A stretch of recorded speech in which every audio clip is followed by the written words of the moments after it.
الحمد لله رب العالمين والعاقبة للمتقين ولا عدوان إلا على الظالمين والصلاة والسلام على رسوله الكريم اما بعد۔ اللہ تبارک و تعالیٰ پر حمد و ثنا اور اس کے نبی کریم صلی اللہ علیہ وسلم پر بے شمار بے حد بے عدد درود و سلام کے بعد، محترم ناظرین، قصص القرآن کے اس سلسلہ وار پروگرام میں ہم آپ کی خدمت میں حاضر ہیں۔ السلام علیکم ورحمۃ اللہ وبرکاتہ۔ محترم ناظرین، نماز کی پابندی کرنا اور اپنے آپ کو نمازی بنانا اللہ کے لیے خالص، اس پر کیا فضیلت قرآن مجید نے بیان کی ہے۔ ایک اہم فضیلت جس کا ذکر ہو چکا ہے وہ یہ کہ نمازی حضرات کو اللہ تبارک و تعالی ہدایت اور کامیابی سے نوازے گا دنیا میں۔ ایک دوسری فضیلت حضرات نمازیوں کے لیے قرآن مجید نے جو بتایا ہے وہ یہ کہ جو نماز قائم کرتے ہیں اللہ تبارک و تعالی کی طرف سے یہ لوگ مرحوم ہیں،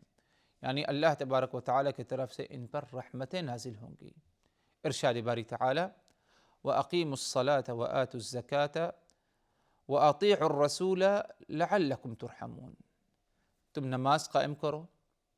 زکوٰۃ ادا کرو اور رسول کی اطاعت کرو۔ اگر تم نے یہ تین اعمال کیے، جس میں سے پہلا عمل نماز قائم کرنا، اگر تم نے یہ تین اعمال کا اہتمام کیا لعلکم ترحمون، تو امید پائی جاتی ہے کہ اللہ تبارک و تعالی تم پر رحم فرمائے گا۔ کیوں نہ اللہ تبارک و تعالی رحم فرمائے؟ بندہ اللہ کے لیے خالص اسی کی طرف متوجہ ہوتا ہے اور اللہ تبارک و تعالی کے لیے عبادت کرتا ہے، نماز پڑھتا ہے، اور اسی طرح اللہ کی طرف کھڑے ہو کر اللہ سے التجا کرتا ہے، اللہ ہی کی طرف اپنے آپ کو جھکاتا ہے، سجدہ کرتا ہے، اپنے پیشانی کو ٹکاتا ہے۔ یقیناً اللہ تبارک و تعالی کی طرف سے ایسا شخص رحمت کا مستحق ہوگا۔ اسی لیے اللہ نے فرمایا وَأَقِيمُوا الصَّلَاةَ وَآتُوا الزَّكَاةَ وَأَطِيعُوا الرَّسُولَ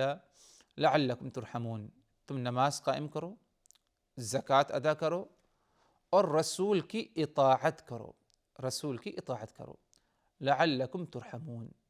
تاکہ اللہ تبارک و تعالی تم پر رحم فرمائے۔ اسی طرح حضرات نماز کی پابندی کرنا، اپنے آپ کو نمازی بنانا اللہ کے لیے خالص، یہ رزق حاصل کرنے کا ذریعہ اور رزق میں برکت اضافے کا ذریعہ ہے۔ یہ قطعاً غلط بات، غلط سوچ ہے کہ اگر کوئی یہ سوچے کہ اگر میں اپنی دکان، اپنا کارخانہ، اپنا آفس چھوڑ کر نماز پڑھنے جاؤں تو میری روزی روٹی پر اس کا اثر ہوگا، نعوذ باللہ، یہ شیطانی وسوسہ ہے۔ اللہ تبارک و تعالیٰ کا وعدہ ہے کہ اگر تم نے نماز ادا کی اور نماز قائم کی تو اس کے بدلے میں اللہ تبارک و تعالیٰ تمہارے رزق میں اضافہ فرمائے گا اور تمہیں روزی روٹی میں اللہ تبارک و تعالیٰ برکت سے نوازے گا۔ اللہ تبارک و تعالیٰ کا فرمان ان الذین یتلون کتاب اللہ واقاموا الصلاة وانفقوا مما رزقناهم سرا وعلانیہ یرجون تجارۃ لن تبور لیوفیہم اجورہم ویزیدہم من فضلہ انہ غفور شکور۔ یقیناً جو اللہ تبارک و تعالیٰ کی کتاب کی تلاوت کرتے ہیں، یعنی قرآن مجید کی تلاوت کرتے ہیں، وَأَقَامُوا الصَّلَاةَ اور نماز قائم کرتے ہیں، وَأَنفَقُوا مِمَّا رَزَقْنَاهُمْ سِرًّا وَعَلَانِيَةً پوشیدہ طور پر، علانیہ طور پر اس میں سے خرچ کرتے ہیں جو ہم نے انہیں دیا ہے روزی روٹی، یرجون تجارۃ لن تبور، اللہ تبارک و تعالیٰ سے ایسی تجارت کی امید رکھتے ہیں جو کبھی خسارے میں نہ رہے۔ یعنی قرآن کی تلاوت، نماز قائم کرنا، اللہ کے راہ میں خرچ کرنا، امید یہ کرتے ہیں اللہ کی ذات سے کہ یہ ایک ایسی تجارت ہو، ایسا عمل ہو جو خسارہ نہ ہو بلکہ اس کا پورا پورا اجر و ثواب ملے۔ لیوفیہم اجورہم، تاکہ اللہ تبارک و تعالیٰ ان کو ان کا پورا پورا بدلہ دے، ویزیدہم من فضلہ، اور اللہ اپنے فضل و کرم سے انہیں کیا ہے نوازے۔ اللہ کا فضل و کرم کیا ہے؟ اللہ تبارک و تعالیٰ کے بے شمار فضل و کرم احسانات بندوں پر ہیں، اور اس میں ہر فضل و کرم داخل ہے جو اللہ تبارک و تعالیٰ اپنے بندے کو چاہے جس سے کیا نواز دے۔ جس میں سے رزق ہے، روزی روٹی ہے، اس میں اللہ تبارک و تعالیٰ برکت دیتا ہے۔ اسی لیے اللہ تبارک و تعالیٰ نے اپنے نبی کو حکم دیا اور فرمایا وَأْمُرْ أَهْلَكَ بِالصَّلَاةِ وَاصْطَبِرْ عَلَيْهَا، تم اپنے اہل و عیال کو، اپنے اہل خانہ کو نماز کا حکم دو، وَاصْطَبِرْ عَلَيْهَا، اور تم خود اس پر کیا ہے ڈٹے رہو، جمے رہو نماز قائم کرنے پر۔ لَا نَسْأَلُكَ رِزْقًا، ہم تم سے رزق کا سوال نہیں کرتے، نحن نرزقک، ہم تمہیں رزق دیں گے، والعاقبۃ للتقویٰ، اور اچھا انجام، عاقبت، یہ متقین پرہیزگاروں کے لیے۔ متقین پرہیزگار وہی ہوں گے جو نماز کی پابندی کرتے ہیں، نماز ادا کرتے ہیں۔ تو اس آیت میں اللہ تبارک و تعالی نے اپنے نبی کو حکم دیا کہ اپنے اہل خانہ کو نماز کا حکم دے، اور خود نبی نماز کی ادائیگی پر جو ہے جمے رہے، اور یہ اللہ نے وعدہ کیا لا نسألک رزقا نحن نرزقک، ہم تم سے روزی روٹی طلب نہیں کرتے کہ تم نے نماز پڑھا تو تمہاری روزی روٹی ضائع ہو جائے گی، نہ، نحن نرزقک، ہم تمہیں کھلائیں گے پلائیں گے، رزق روزی روٹی سے نوازیں گے، والعاقبۃ للتقویٰ، اور اچھا انجام بھی کیا ہے؟ عاقبت، اچھا انجام متقین پرہیزگاروں کا ہے۔ اور اس سلسلے میں ایک قصہ آپ حضرات کے سامنے رکھ دیا جائے حضرات، جس کا اشارہ قرآن مجید میں سورہ الجمعہ میں ہوا ہے، جس سے یہ اندازہ ہو جائے ہمیں اور یقین ہو جائے کہ تجارت ایک سامنے ہو، روزی روٹی ایک سامنے ہو، اور دوسرے جانب نماز ہو، نماز کا وقت ہو چکا ہو، تو ایسی حالت میں نماز کو اہمیت دی جائے، نہ کہ رزق و روزی روٹی اور تجارت کو اہمیت دی جائے۔ رسول اللہ صلی اللہ علیہ وسلم مسجد میں کھڑے ممبر پر جو ہے خطبہ دے رہے ہیں، خطبے کے دوران ایک تجارتی قافلہ پہنچا، صحابہ کرام کو اس کی خبر ملی، تو صحابہ کرام جو حاضرین تھے ادھر آپ صلی اللہ علیہ وسلم کا خطبہ سن رہے تھے، ان میں سے ایک ایک کر کے کیا ہے اس جگہ سے رخصت ہونے لگے، تجارتی قافلے کے پاس جانے لگے، تاکہ جو کچھ تجارتی قافلے میں آیا ہے اسے کیا ہے حاصل کر لیا جائے ختم ہونے سے پہلے، دوسروں کے پاس جانے سے پہلے۔ اور یہ کون سا وقت تھا؟ اللہ تبارک و تعالی کے ذکر کا وقت تھا، کہ رسول اللہ صلی اللہ علیہ وسلم ممبر پر کھڑے خطبہ دے رہے ہیں، اور خطبہ سننے والوں میں سے ایک بڑی تعداد رخصت ہو گئی اس مجلس سے۔ آپ صلی اللہ علیہ وسلم نے یہ سارے منظر دیکھے۔ اللہ تبارک و تعالی نے قرآن مجید میں اس قصے کے بارے میں فرمایا وَإِذَا رَأَوْا تِجَارَةً أَوْ لَهْوًا انفضوا إِلَيْهَا وَتَرَكُوكَ قَائِمًا، اگر یہ کہیں پر تجارت دیکھ لیں یا کوئی اور دنیاوی معاملہ ان کے سامنے آ جائے، انفضوا إِلَيْهَا، تو یہ دوڑ جاتے ہیں، فوراً اسی تجارت کی طرف چلے جاتے ہیں، وَتَرَكُوكَ قَائِمًا، اور تم کو تنہا کھڑے چھوڑ دیتے ہیں۔ یعنی تم خطبہ دے رہے ہو، تجارتی قافلہ آیا، یہ تمہارے پاس سے رخصت ہو گئے، جدا ہو گئے، تجارتی قافلے کی طرف چلے گئے۔ اے نبی آپ ان کو کہہ دیجئے، قل، اے نبی آپ ان کو کہہ دیجئے، ما عند اللہ خیر من اللہو ومن التجارہ، اے لوگو اس لہو و لعب اور تجارت سے بہترین چیز اللہ تبارک و تعالی کے پاس ہے، واللہ خیر الرازقین، اور اللہ سب سے بہترین رزق اور روزی روٹی دینے والا ہے۔ مطلب یہ ہوا کہ نبی اگر خطبہ دے رہا ہے، ذکر الہی کی ایک مجلس ہے یا نماز ہے، تو ایسی حالت میں تجارت کی فکر نہ کرو۔ تم اگر نماز پڑھو گے تو اللہ تبارک و تعالی اس کی برکت سے اللہ تبارک و تعالی تمہاری تجارت میں برکت دے گا، تمہاری روزی روٹی کا انتظام کرے گا، کیونکہ روزی روٹی کے مالک اللہ تبارک و تعالی کی ذات ہے، نہ کہ یہ تجارت ہے جس تجارت کی طرف تم نبی کو چھوڑ کر خطبہ دیتے چھوڑ کر جو ہے تم جو ہے چلے گئے۔ تو کہنے کا مقصد یہ تھا حضرات کہ نماز ایک ایسی اہم عبادت، قرآن مجید نے اس بات کا وعدہ کیا ہے کہ اگر نماز کی ادائیگی پائی گئی تمہارے اندر تو اللہ تبارک و تعالیٰ تمہارے رزق میں کشادگی سے نوازے گا، اور حلال روزی روٹی سے بہترین رزق سے اللہ تبارک و تعالیٰ تمہیں کیا ہے نوازے گا۔ اللہ تبارک و تعالیٰ ہم سبوں کو اخلاص کے ساتھ نماز کی پابندی کرنے کا حکم توفیق دے، تاکہ ہمیں رزق میں روزی روٹی میں برکت حاصل ہو، اور اس میں کیا ہے اللہ تبارک و تعالیٰ اس عمل کی برکت سے کیا ہے اضافہ فرمائے۔ حضرات، نماز کی اتنی اہمیت، اتنی فضیلت کہ اللہ تبارک و تعالیٰ نے قرآن مجید میں نماز کا ذکر چند اہم اعمال اور بہت ہی اہم عبادات کے ذریعے فرمایا۔ عقیدے کے ذریعے، عقیدے کے ساتھ، توحید کے ساتھ اللہ تبارک و تعالیٰ نے نماز کا ذکر فرمایا، جیسے کہ ایمان بالغیب ہے، یہ عقیدے کا، توحید کا ایک اہم حصہ ہے۔ اللہ تبارک و تعالیٰ نے قرآن مجید میں غیب کے ذکر، ایمان بالغیب کے ساتھ اللہ تبارک و تعالیٰ نے نماز کے قیام کا ذکر فرمایا، جیسے کہ سورہ البقرہ میں اللہ تبارک و تعالیٰ کا فرمان الذین یؤمنون بالغیب ویقیمون الصلاۃ، یہ متقین پرہیزگار وہ ہیں جو غیب پر ایمان رکھتے ہیں، اور اسی کے فوراً بعد اللہ نے حکم فرمایا ویقیمون الصلاۃ، اور نماز قائم کرتے ہیں۔ اسی طرح صبر ایک بہت ہی اہم عمل، صبر کے ساتھ بھی اللہ تبارک و تعالیٰ نے نماز کا ذکر کیا، بلکہ اللہ تبارک و تعالیٰ نے صبر کے ذریعے استعانت، مدد طلب کی جائے اللہ تبارک و تعالیٰ کی، اور ساتھ ہی ساتھ نماز کے ذریعے بھی اللہ تبارک و تعالیٰ سے استعانت اور مدد طلب کی جائے۔ فرمایا اللہ تبارک و تعالیٰ نے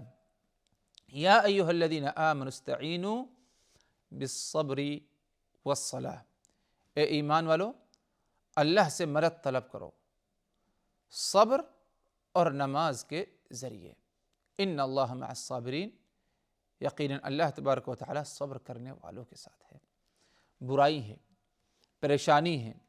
اللہ تبارک و تعالیٰ کی اطاعت ہے، ان تمام میں کیا ہے صبر کی ضرورت ہے۔ انسان کا نفس اطاعت کی طرف مائل نہیں ہوتا، شیطان لگا ہے ہر ایک کے ساتھ، نفس سے مجاہدہ کرنا ہے، اور اس میں صبر کی ضرورت ہے۔ بلا مصیبت پریشانی آ گئی، اس میں صبر کی ضرورت ہے۔ برائی سامنے ہے، نفس اس کی طرف مائل ہے، اپنے آپ کو اس برائی سے روکنا، ادھر صبر کی ضرورت ہے۔ تو صبر اگر تم نے کیا اللہ تبارک و تعالیٰ کی مدد ملے گی، اور اسی طرح اگر نماز پڑھا تو نماز کے ذریعے بھی اللہ تبارک و تعالیٰ سے تمہیں کیا ہے مدد حاصل ہوگی۔ تو جہاں صبر جیسی اہم عمل کا ذکر ہے، ساتھ ہی میں اللہ تبارک و تعالیٰ نے نماز کا بھی ذکر فرمایا۔ یقیناً نماز کی اہمیت اور فضیلت ہے، اسی لیے صبر کے ساتھ اللہ تبارک و تعالیٰ نے اس کا ذکر کیا۔ اسی طرح اگر دیکھا جائے حضرات، تو زکوٰۃ ایک اہم عمل، قرآن مجید میں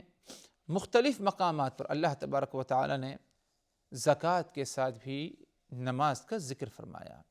ارشاد باری تعالیٰ وَأَقِیمُوا الصَّلَاةَ وَآتُوا الزَّکَاةَ، تم نماز قائم کرو اور زکوٰۃ بھی ادا کرو۔ امر بالمعروف ونہی عن المنکر، یعنی نیکی کی دعوت دینا، برائی سے روکنا، یہ ایک بہترین عمل، اس کے ساتھ بھی اللہ تبارک و تعالیٰ نے نماز کا ذکر فرمایا۔ جیسے کہ حضرت لقمان نے اپنے بیٹے کو وعظ اور نصیحت کرتے ہوئے فرمایا یا بنی اقم الصلاۃ وامر بالمعروف ونہ عن المنکر، اے میرے بیٹے تم نماز پڑھو، نماز قائم کرنا، وامر بالمعروف ونہ عن المنکر، نماز قائم کرنا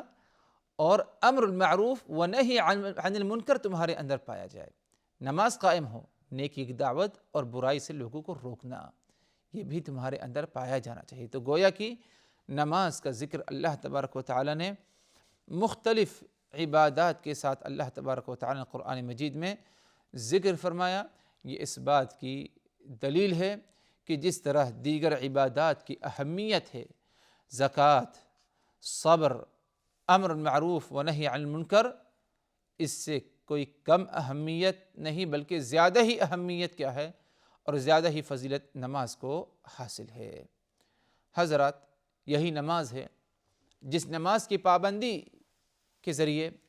اللہ تبارک و تعالی نے قرآن مجید میں ہمیں خوشخبری دی ہے کہ نماز کی اگر پابندی پائی گئی تو اللہ تمہارے گناہوں کو کیا ہے، معاف فرما دے گا۔ ارشاد باری تعالی، ان الحسنات یذہبن السیئات، نیکیاں برائیوں کو ختم کر دیتی ہیں۔ یعنی اگر کسی نے نیکی کیا اور نیکی سے پہلے برائی کا ارتکاب کیا تھا اس نے، تو نیکی برائی کو ختم کر دیتی ہے۔ برائی ہوئی،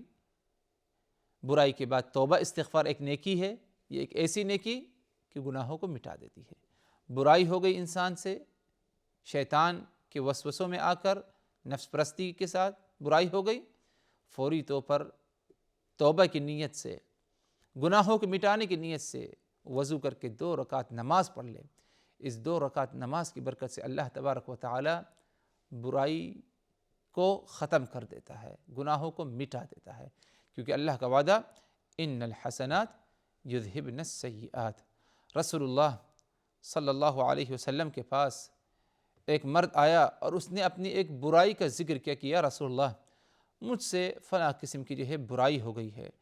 آپ صلی اللہ علیہ وسلم کے پاس اس وقت یہ آیت نازل ہوئی، وَأَقِمِ الصَّلَاةَ طَرَفَيِ النَّهَارِ وَزُلَفًا مِنَ اللَّيْلِ، وَأَقِمِ الصَّلَاةَ طَرَفَيِ النَّهَارِ وَزُلَفًا مِنَ اللَّيْلِ، نماز قائم کرو دن کے 2 کناروں میں اور رات کے حصوں میں، یعنی 5 وقتہ نماز کی پابندی کرو۔ ان الحسنات یذہبن السیئات، یقیناً برائی کو یہ نماز، نیکیاں کیا ہے، ختم کر دیتی ہیں۔ تو کہنے کا مقصد یہ تھا حضرات کہ نماز کی ایک فضیلت اہم یہ بھی جو قرآن مجید نے ہمیں تعلیم دی اور بتایا، خوشخبری دی کہ ان نمازوں کے ذریعے، نماز کی ادائیگی کے ذریعے اللہ تبارک و تعالیٰ کے فضل و کرم سے برائی کو اور گناہوں کو کیا ہے، ہمارے کیا ہے، مٹا دیا جاتا ہے۔ حضرات، یہ ہمارا موضوع تھا، نماز کی کیا اہمیت قرآن مجید میں، اور اسی موضوع کے ساتھ ہمارا یہ پروگرام ختم ہوتا ہے، قصص القرآن، جس پروگرام کے ہمراہ ہم نے قرآن مجید کے ساتھ مختلف اقواموں کی اور انبیاء کرام کے قصے اور چند اور مواضیع پر جو ہے باتیں ہوئی۔ اللہ تبارک و تعالی سے دعا کرتے ہیں، بلکہ اللہ تبارک و تعالی کا شکر ادا کرتے ہیں کہ اللہ تبارک و تعالی نے مجھے اس بات کی توفیق دی کہ میں یہ پروگرام آپ حضرات کے سامنے پیش کروں۔ جو کچھ صحیح باتیں تھیں یہ سب اللہ تبارک و تعالی کی توفیق سے، اور اگر کچھ غلط باتیں صادر ہوئی یہ میری اپنی کمزوری اور شیطان کے طرف سے۔ اللہ تبارک و تعالی ہم سبوں کو ان تمام باتوں پر عمل کرنے کی توفیق دے جو باتیں ہم نے اس پروگرام کے ذریعے کہی، عبرت نصیحت حاصل کرنے کی توفیق دے۔ وآخر دعوانا ان الحمد للہ رب العالمین، والسلام علیکم ورحمۃ اللہ وبرکاتہ۔ لقد كان في قصصهم عبرة لأولي الألباب ما كان حديثا يفترى ولكن تصديق الذي بين يديه وتفصيل كل شيء وهدى ورحمة لقوم